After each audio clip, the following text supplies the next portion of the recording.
Today's song has been voted the greatest bridesmaid song in history, the greatest #2 song ever.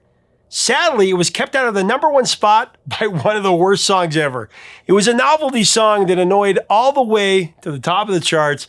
But today we have the singer and writer of the classic #2 song, and he's here to tell the story. It has a badass viola solo in it. It was nearly impossible to get recorded, and it still haunts anyone who dares to listen to this great track. One of the 80s most underappreciated artists has the story next. You're not going to want to miss it. I'm Professor of Rock. Hey, music junkies, Professor of Rock, always here to celebrate the greatest artists and the greatest songs of all time. If you used to leave the house in the early morning and played outside all day until the porch light came on when you were a child, you're going to dig this channel. Music nostalgia all the time. Make sure to subscribe below right now so you never miss an episode and you know when our interviews and our features come out. Click the bell, all that good stuff.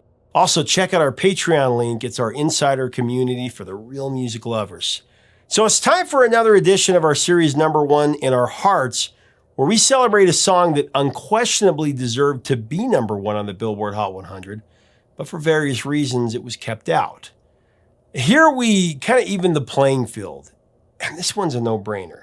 Truth be told, more people on this planet should know who Midge Ure is. Definitely one of the most underappreciated singer-songwriters and producers of the rock and roll era. He not only helped revitalize a broken-up Ultravox, he also co-wrote and produced one of the most influential recordings of the entire 80s with Do They Know It's Christmas? Do they know it's Christmas time? The #1 smash from 1984 that led to everything from We Are the World to Live Aid.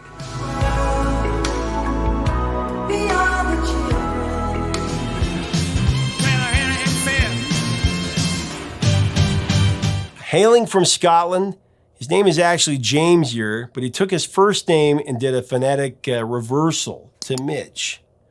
Ure came onto the scene in the 1970s, actually with several different bands. With the band Slick, that included Bay City Rollers writers Bill Martin and Phil Coulter. They were the ones providing the songs. Interestingly, in 1975, Ure said that he had an offer to be the lead singer of the Sex Pistols. But he said at the time he turned it down because Malcolm McLaren had his priorities completely wrong. It's a position he later changed.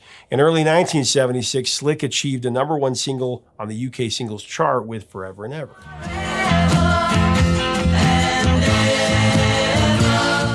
Later, Midge Ure went on to join former Sex Pistol Glenn Matlock in Rich Kids, a punk outfit. Then Midge Ure would form the band Visage with former Rich Kids bandmates Rusty Egan, and also with the peculiar lead singer Stephen Strange, who among other compositions in the punk and new wave scene released the equally peculiar and haunting single Fade to Gray.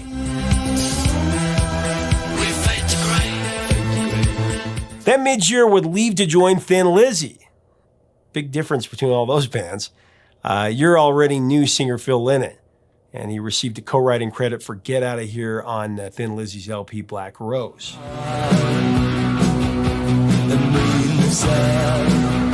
So in mid-1978, Midge also joined up to help Thin Lizzy finish a U.S. tour when guitarist Gary Moore abruptly left. Midge would also play guitar on the songs Things Aren't Working Out, Things Ain't Working Out, and Dublin for the Lizzy album The Counting Saga of Aging Orphans. We'd laugh and joke and smoke. Although Midge Ure would continue to collaborate with Phil Lynott, as he would co-write Phil Lynnott's biggest solo hit, Yellow Pearl,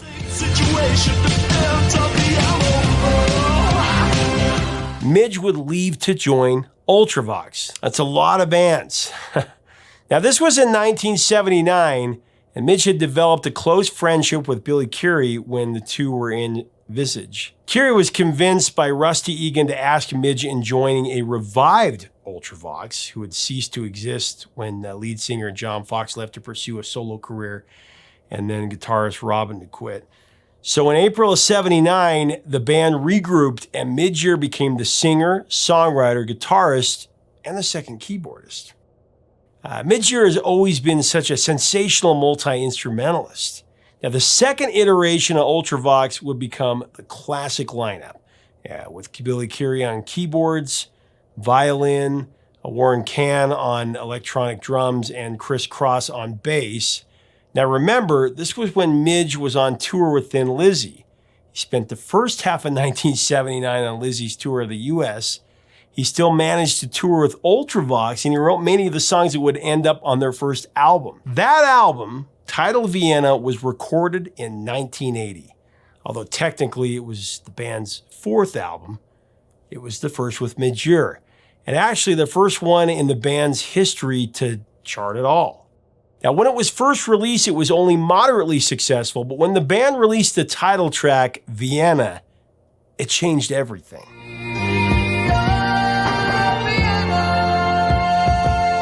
It not only became a massive hit, spending 4 weeks at #2 on the UK charts, it was actually the 5th biggest hit of the year, and decades later still moves the soul.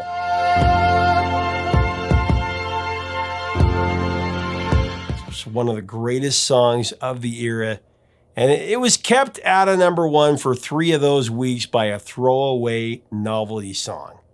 It didn't even chart in America. It didn't have the distribution or really the airplay. But today we're going to rewrite history, and we're going to king it #1.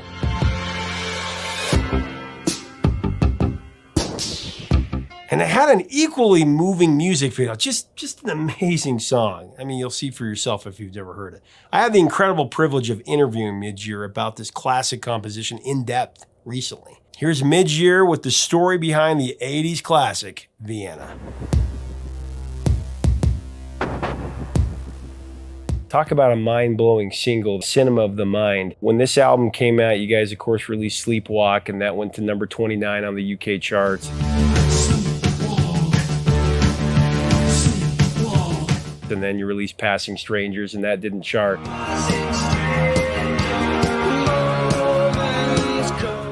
Vienna came out. It's been voted this, but I'll say this. It's the greatest #2 single in the history of the UK charts. There's no question about that.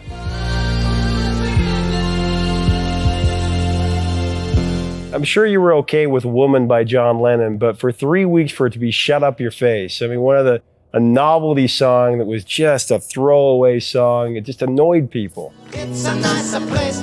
Shut up on your face. Shut up on my face. It probably annoyed people more than it annoyed us. You've got to remember, as you quite rightly pointed out, this was the first album that I had done with Ultravox. And to get any chart success, with any of the tracks was a great thing. But then when Vienna came out and just captured people's imagination, to get to #2 was outstanding for us. The fact that this odd piece of music, this electronic ballads with a viola solo in it,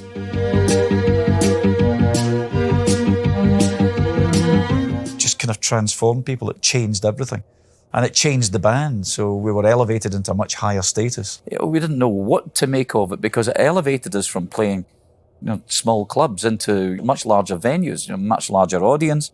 And the whole point of having a hit single is to point people towards the album. You want people to hear the body of work, not just the one track.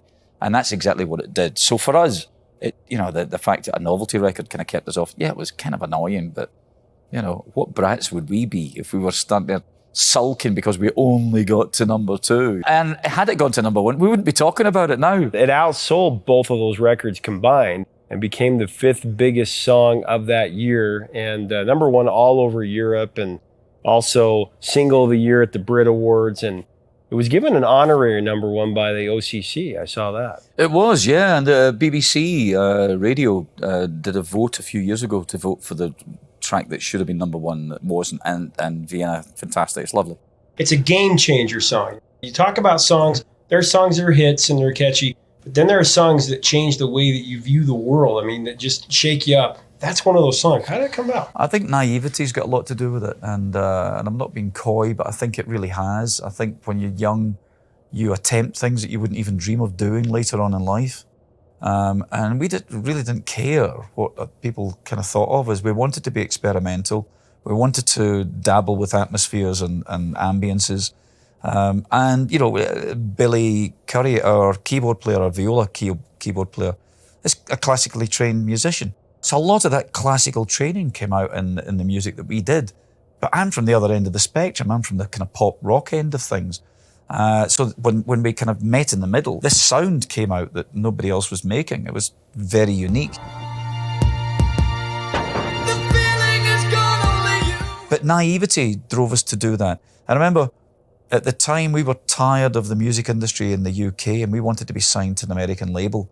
And an A&R guy flew across from America and sat in the rehearsal studio for 3 days while we wrote that song. So he saw it from the very conception of the thing, you know, from just walking in saying, I've got this line in my head that says, it means nothing to me, oh Vienna. This means nothing to me.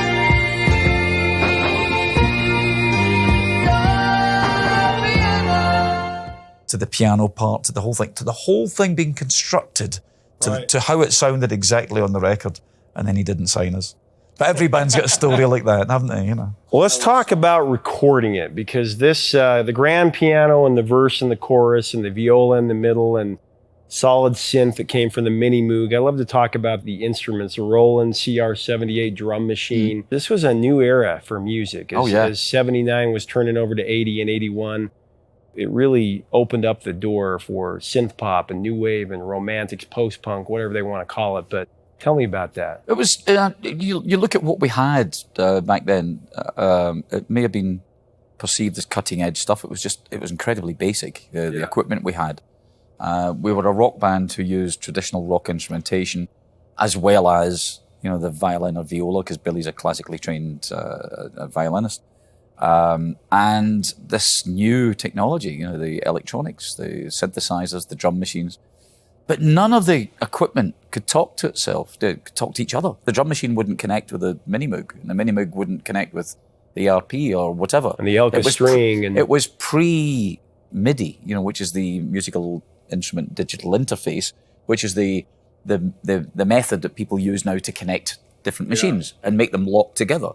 Well, none of that worked. So we had 3 weeks to make this entire album.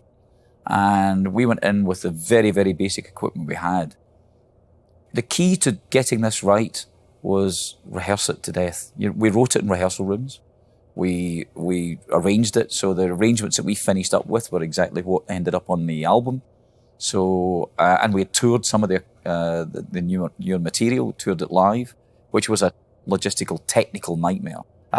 So when it came to recording, I really wanted to work with Conny Plank, the German record producer, who had done the last album that Ultravox had done prior to me joining, an album called Systems of Romance.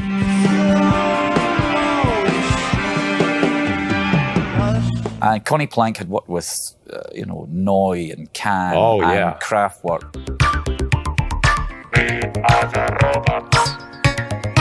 And Eno and Bowie and, you name it.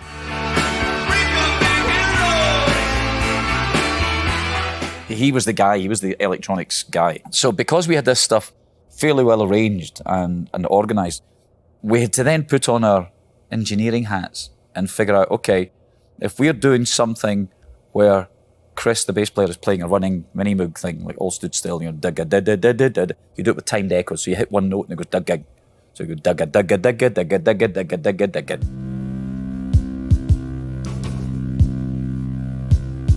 So that gives you a tempo that's fairly rigid, unless you mess up. But that's got to be played live with the drum kit.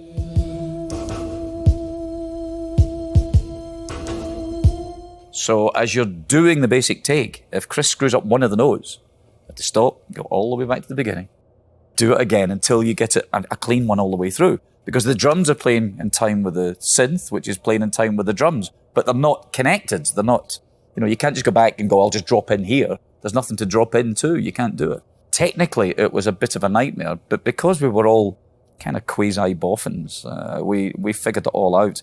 The slowdown in Vienna, the viola solo, violin solo.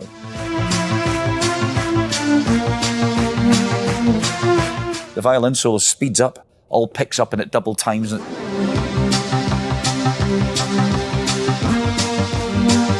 And then it slows right down, and there was no way it could slow it right down and get back to the original tempo.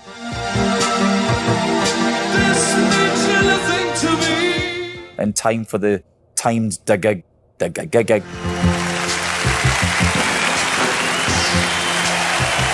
So we had to cut the master tape, the 24-track recording tape, and then stop the song, and then go back and set the tempo again for the second half of the song, record the second half of the song, and then Connie edited the master tape together. So you get the slow down straight into the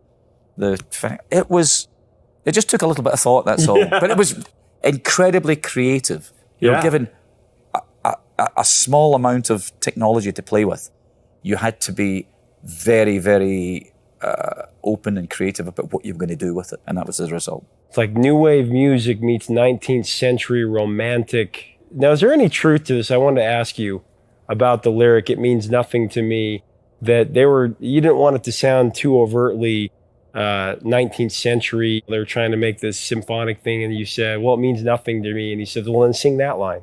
Is that true? I've read that as well, and I don't think it's true. I think Warren said that. It's quite possible that I did say that, but I seem to remember walking into the rehearsal room one day. We spent most of our lives in the rehearsal room writing and creating, and walked in one day, and all I had in my head was, "This means nothing to me, oh Vienna." That was it. It was a classic example of all four musicians putting in key things. You took any of those elements out, it would fall apart. So Warren with a boom, boom, boom, boom, you know.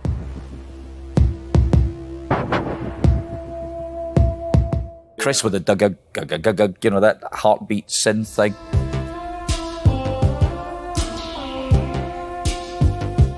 Billy with a da da da da da da da da ding.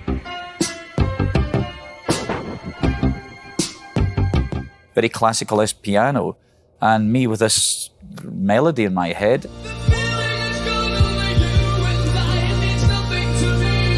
And it was a perfect example of a band really coming together in its very, very early stages, and just something magic happening. I read it was inspired by the Walker Brothers, The Electrician. Is that true?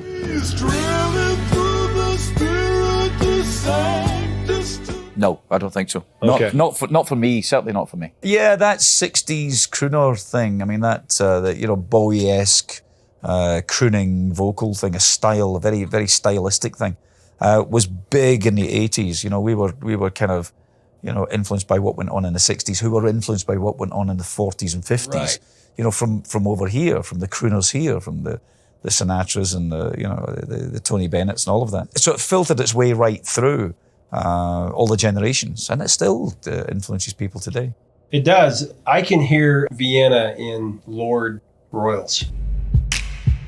My friends and I, we've cracked the code. There's the beat there, and right. how she comes in to sing the lyrics. That is very much like the beginning of Vienna.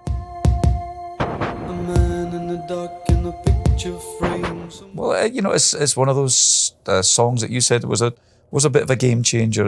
It opened the doors to let people experiment and try things. And it's usually the oddities in music. History shows you that. If you look back, it's the Bohemian Rhapsodies or the Kate Bush's Wuthering Heights or the real left field things that make the transition and make it okay to do stuff like that. Right. So. And it's also, interestingly enough, of course, the Third Man influenced as well, the movie. Yeah, subliminally, yeah. When we did the video for Vienna, I already had the images in my head and, cropping the screen top and bottom, shooting it on 16mm film rather than video. We had all these parameters. We knew exactly what we wanted graphically. And of course, once we made the video, I re-saw The Third Man and thought, oops, that's where it came from then. That's just slipped in there when I was a kid. And I hadn't crossed my mind that The Third Man was all set in Vienna. I never knew the old Vienna before the war with its Strauss music. And all that imagery and all that, the wet cobbles and the black and white, the film noir.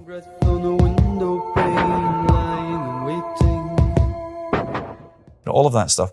It's obviously stuff that's just been fed in over the years, and it's given the opportunity. It's all popped out on that one little platform. I want to ask you about some of the uses in pop culture, because since we last talked, how they used it on the Americans was incredible. That must have meant something to you. Did you see that? I did see it, yeah. I wasn't expecting it, I have to say. I saw, all of a sudden, there was a big flurry in social media.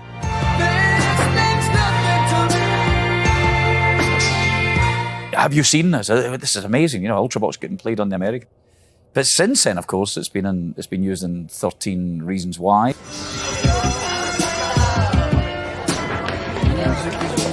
The American Crime Story, the assassination of Gianni Versace, which they used it brilliantly, I thought. I mean, it's not a song that should be associated with hideous deeds, but the way they used it in that was they used it like soundtrack music. No dialogue, and they played 4 minutes of the song or whatever it was. The action happened using that as the atmosphere. And I thought that was such a cool way of using the song. Oh, yeah. It was great. Professor Grisinko listening to it on Doctor Who clear back in the day. That's right. As part of his Walkman, right? It's funny, it's the things that you don't see coming that tend to cause most of a furore. Oh, Vienna. Have I interrupted something? I was in Australia, I arrived in Australia, and next morning I'm looking at my Twitter feed going, Doctor Who? What are you talking about? I had no idea it was in there. And the fact that Ultravox were written into the scene, that you think, okay, they mentioned Ultravox. How cool is that? It recharted in '93. It did. You know? It did. And it's one of those things that it's still, today when you hear it on the radio, it still sounds reasonably fresh.